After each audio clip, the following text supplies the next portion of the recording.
Welcome back to another episode of The State of Real Estate, where I, Joshua DeVore, will give you updates and information on all things real estate. I am a real estate agent centrally located in Columbus, Ohio, and today we're going to be doing something a little bit more different. I don't have a script today. I've just had a couple questions from people that I've known in my past asking me about how I got my real estate license and how they can go about it themselves. Of course, before we get into that, I always like to go over the Columbus market and how it's doing this week. So far this week, today is Wednesday, April 26th, and so far this week we've had 168 homes hit the market. I've got it here on my phone, that's why I looked down, and that would bring our total current amount of active homes and coming soon homes on the market to 2136. So with that now out of the way, it's time to get into what I was talking about. Our main topic of discussion is how I got my real estate license. I've had a few friends of mine reach out to me asking, how I did it, where do I go? Some of you aren't even in Ohio that were asking me about it, and I can't really speak on different states because they're all different, which is what we're going to talk about right here, is because originally when I was trying to get my license, I wanted to be an agent in New York City. I thought it would be cool, to, of course, jump right into $1 million properties, right? And just go up and down on floors between properties and not have to, drive everywhere to look at other properties. So I'd spend an hour going up and down an apartment, go back to my office, run $1 million contract, and get 3%, right? It would be that easy. Show me the money! So within a week, before I even moved there, I got probably 65 hours of the 75 hours you need to take the licensing exam done in about a week. I was glued to my computer screen because it was online, and I wanted to leave those 10 hours so that when I got to New York, I could get settled in, maybe take the last 10 hours, refresh my memory a little bit, and of course then take the test. To make things short, when I got to New York City, I ended up taking those last 10 hours.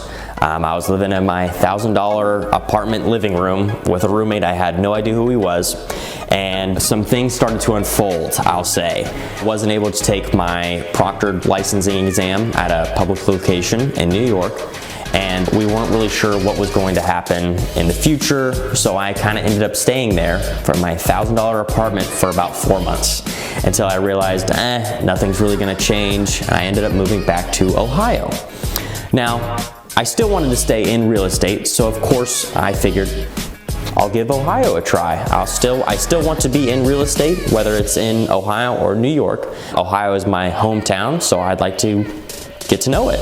So Ohio is actually 120 hours before you can go take your licensing exam, your state and federal exam, to pass and then get your license.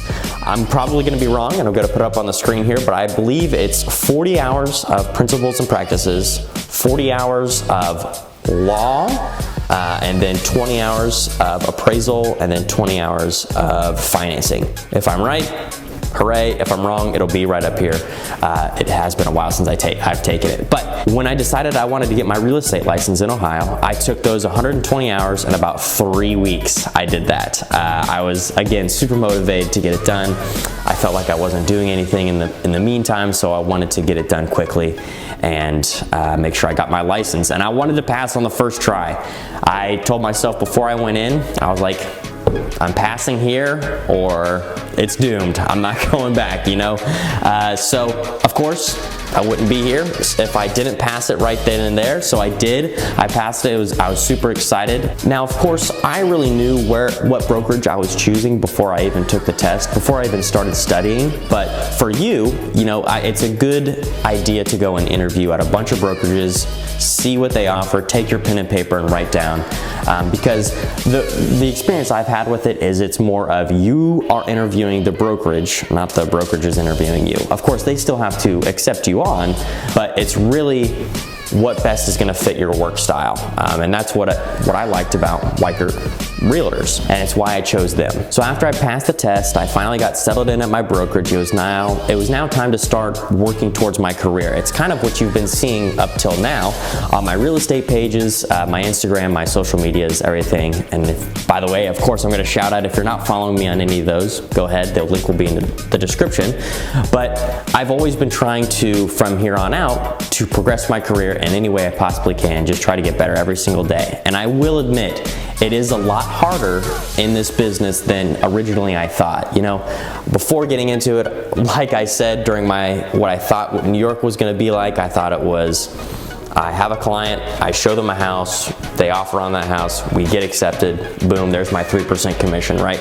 Or vice versa, I have somebody who wants to list a house with me, I list their house, 2 days later, I get 18 offers and my seller's happy, my client's happy because they got $80,000 over their listing price, and I'm happy because I got my 3%. And it was just that easy, 4 days, right? It's much harder than that. I won't go into much detail, and if you would like me to go into more detail, I would love to in another video, but this is just basically my story. But here I am, still making videos, still working hard, still being a real estate agent. I'm still in the business. I'm not going anywhere anytime soon. I'm not leaving. I'm not leaving.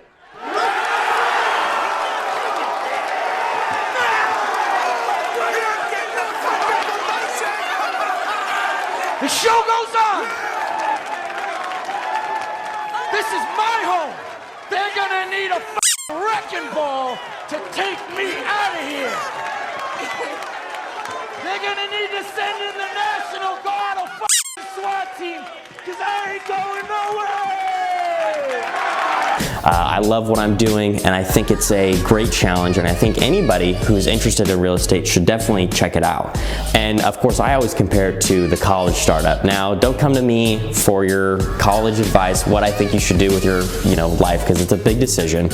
But real estate was a good, if you think about it this way, my Ohio real estate license, to actually get the licensing hours was about, I'm gonna correct right here if I'm wrong, but I believe it was only like $1,400 to get my licensing and actually take the state exam, and then of course get my license.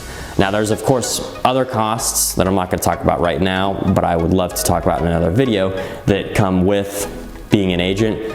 But either way, it's still gonna be cheaper than your college degree. So I think, in my opinion, real estate is a great area to start in, especially if you don't know where you're headed in life, because there's so many different avenues that it could open up. And there's more different careers other than being a real estate agent. I mean, there's property managers, I mean, out the wazoo how many different careers there are in real estate. It can really take you anywhere, and I highly suggest anybody, even if you're already established, maybe you're later in your life and you're wanting to think of something new as a career. I know agents that have started in their 40s and 50s, and they love what they're doing, and it's an amazing career. It really is, and I suggest it to anybody. But with that being said, this is the end of the video. I hope you enjoyed it. Like I said, this was just a new type of video I was trying out. I don't have any script, as you can see. I'm not looking at one. I don't have one on my phone. This was me talking about my experiences with getting my real estate license, how I got my real estate license, and how you can too if you'd like. So I hope you'd enjoy the video, like I said, and I will see you in the next one.